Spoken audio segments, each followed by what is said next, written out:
Yo tout le monde, c'est Eva. Aujourd'hui on se retrouve dans une nouvelle vidéo spéciale histoire vraie et étrange. J'ai sélectionné des histoires bien évidemment que j'affectionne particulièrement et qui me perturbent depuis que je suis toute petite, donc j'espère qu'elles vont vous plaire. C'est parti, générique.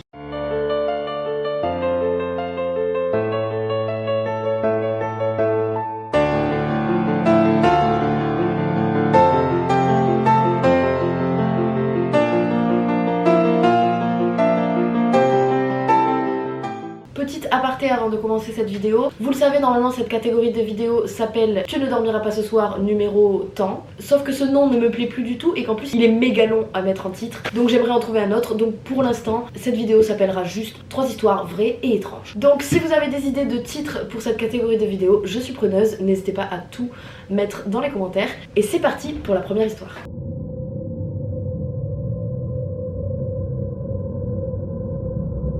Émilie Saget est une enseignante qui aurait vécu au 19e siècle à Dijon. Elle a commencé à travailler assez jeune, à l'âge de 16 ans, et elle était très appréciée de ses proches, de ses collègues et de ses élèves. Ils la décrivaient comme étant une femme belle, intelligente et à l'écoute. Seulement voilà, à l'âge de 32 ans, Émilie n'arrivait toujours pas à garder un poste stable. À ses 32 ans, elle avait déjà enchaîné plus de 19 postes à différents endroits, et c'était pas très courant pour l'époque qu'une femme change autant de fois de travail et d'endroits où travailler. Et pourtant ses anciens employeurs étaient super contents d'elle, ils faisaient toujours des lettres pour la recommander au prochain employeur, etc.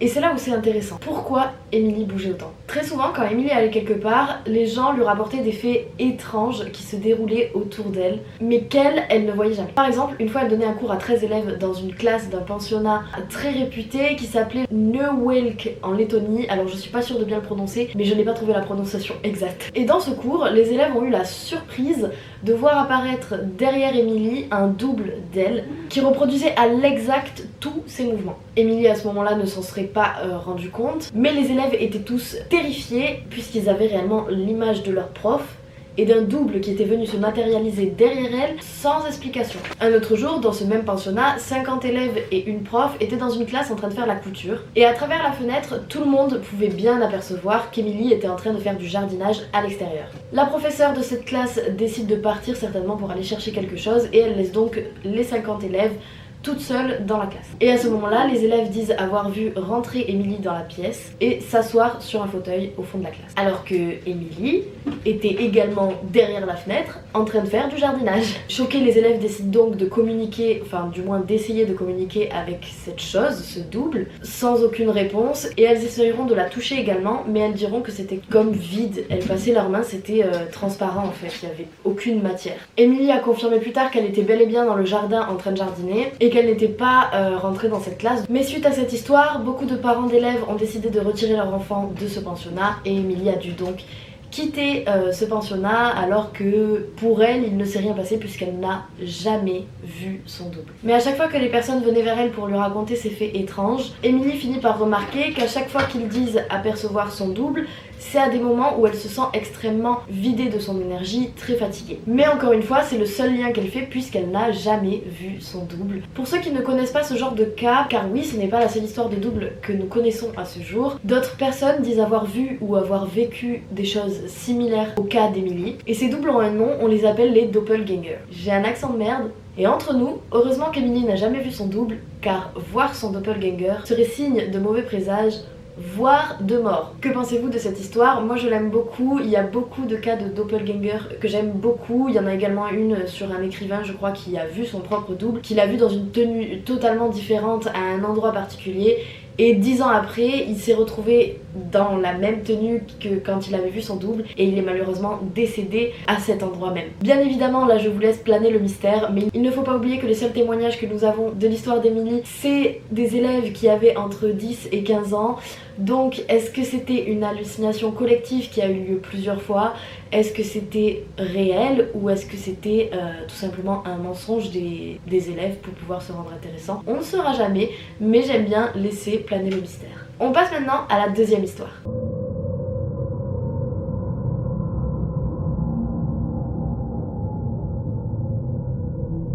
June et Jennifer Gibbons sont nées le 11 avril 1963. Ce sont les filles de Gloria et Aubrey Gibbons et elles ont également une petite sœur dont je n'ai pas réussi à trouver le nom, donc on l'appellera la petite sœur. Toute la petite famille vit au Pays de Galles, à Haverford West. Je ne le prononce pas très bien, encore une fois, dans cette vidéo, ne me jugez pas sur les prononciations, car mon anglais il est plus bas que terre en fait. Dès leur plus jeune âge, les jumelles ne se lâchaient plus, elles faisaient tout ensemble, tout pareil. Elles étaient un peu comme seules au monde et dans leur bulle. Quand elles étaient petites, par exemple, elles partageaient la même chambre que leur petite sœur, ce qui fait que du coup elles arrivaient à avoir une relation de sœur avec elle, elles jouaient avec elle, elles parlaient avec elle à peu près, vous allez comprendre pourquoi après. Et du jour au lendemain, quand cette petite sœur a changé de chambre, les filles ne l'ont plus du tout calculé, c'était comme des inconnus qui étaient obligés de vivre dans la même maison mais qui ne se parlaient absolument pas. Quand elles ont grandi, vers l'âge de 11 ans, les filles ne parlaient ni à leur famille, ni à leurs camarades de classe. Quand on les appelait ou qu'on leur parlait, elles ne répondaient pas, elles ignoraient totalement. Mais bon, même entre elles, elles ne parlaient pas beaucoup, et quand elles parlaient, c'était un anglais très accéléré, incompréhensible, voire même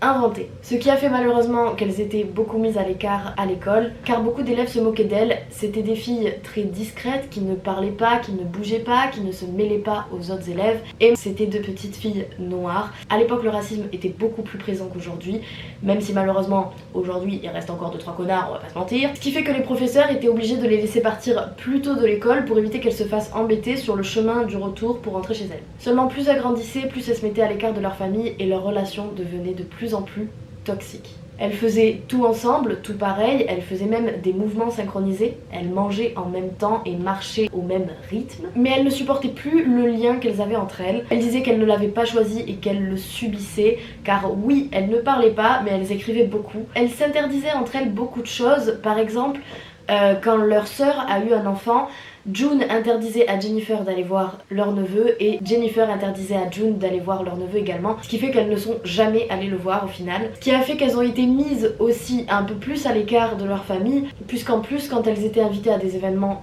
familiales où la famille se regroupait, elles étaient catatoniques, elles étaient assises, elles ne parlaient pas, elles ne bougeaient pas et elles faisaient peur à tout le monde puisqu'elles fixaient les gens clairement. Les parents ont alors décidé de faire venir un médecin qui a jugé que ce serait bon de séparer les filles pendant quelques temps. Les filles étaient plutôt réticentes à cette idée, même si elles en ressentaient le besoin de se séparer, elles savaient au fond d'elles qu'elle n'allait pas réussir. Mais le docteur a décidé que June partirait de la maison car elle avait plus de bagages que sa sœur pour supporter le fait d'être à l'extérieur de sa maison. Et Jennifer, elle par contre, est restée parce qu'elle était totalement dépendante de sa sœur, donc c'était sûr qu'elle allait avoir besoin d'aide, si vous voyez ce que je veux dire. Je sais pas trop comment m'exprimer, mais j'espère que vous avez compris. Et d'ailleurs, elles avaient raison puisque cette séparation s'est très mal passée. Les jumelles ont arrêté chacune de leur côté de manger, d'aller se doucher, de faire leurs besoins aux toilettes. Elles se laissaient clairement mourir en fait, et c'était comme si leur corps ne supportait pas être séparés, malgré qu'elles, au fond d'elles encore une fois, en ressentaient le besoin puisqu'elles ne supportaient plus le lien qu'elles avaient entre elles.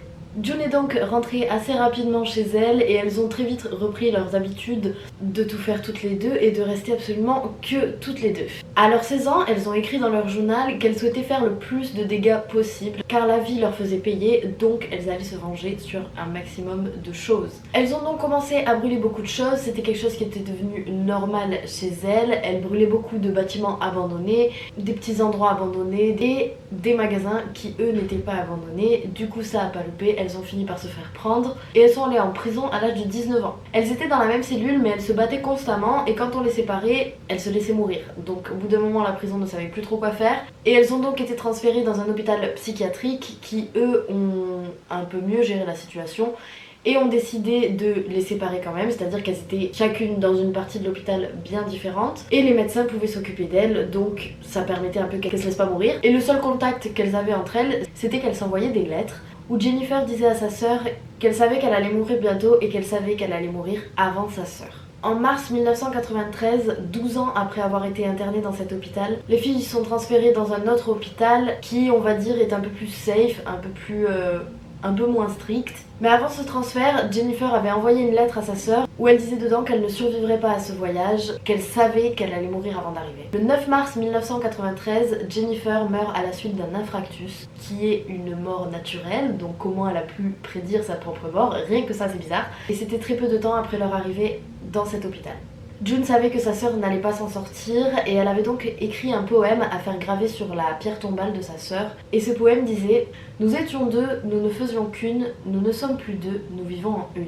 Après la mort de sa sœur, June s'est beaucoup plus sociabilisée et ouverte au monde extérieur. Elle s'est rapprochée de sa famille et a sorti plusieurs livres. Je me suis pas forcément renseignée sur les livres qu'elle avait sortis, mais il me semble que ça n'a rien à voir avec son histoire. C'est vraiment des histoires qu'un écrivain normal pourrait écrire. Quoique dans certains reportages, j'ai entendu que c'était des histoires un peu cheloues, un peu gore, mais sinon c'était des histoires lambda, ça n'avait rien à voir avec sa propre histoire. Et c'est très bizarre, c'est comme si une seule âme s'était répartie dans leurs deux corps, et c'est ce qui fait qu'elles n'ont pas pu vivre normalement et agir normalement, et qu'elles faisaient tout ensemble. Enfin, ça pourrait expliquer ça. Après, je sais pas si vous croyez au paranormal ou pas, mais je pense que si on y croit, ça pourrait être une des possibilités, puisqu'elle faisait vraiment tout pareil, et June a réellement commencé à vivre qu'une fois que sa sœur était morte. Et le poème veut en dire beaucoup. Elle dit: nous ne sommes plus deux, nous vivons en une. Cette histoire me fascine puisqu'elle s'est passée il n'y a pas si longtemps que ça, et qu'on a beaucoup de documentaires, d'articles, de vidéos ou même d'interviews de June qui je crois est encore en vie si je ne dis pas de bêtises, et ça appuie encore plus les faits et ça rend le truc vraiment réel puisque c'est une histoire réelle de toute façon. Mais je trouve qu'il y a plein de choses bizarres dans cette histoire. Déjà le fait qu'elle ne parlait pas a été diagnostiqué comme une maladie. Je n'ai plus exactement le nom de la maladie, mais il me semble que c'est un truc style mumétisme ou un truc comme ça. Et en gros, c'est quand tu parles juste à un cercle de personnes restreint et que tu choisis. Généralement, c'est la famille. Là, en l'occurrence, c'était vraiment que toutes les deux.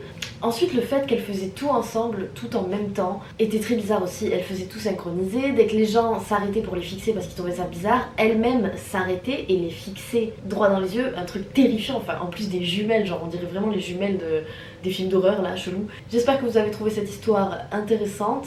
En tout cas, moi je l'adore. Et on passe tout de suite à la troisième histoire.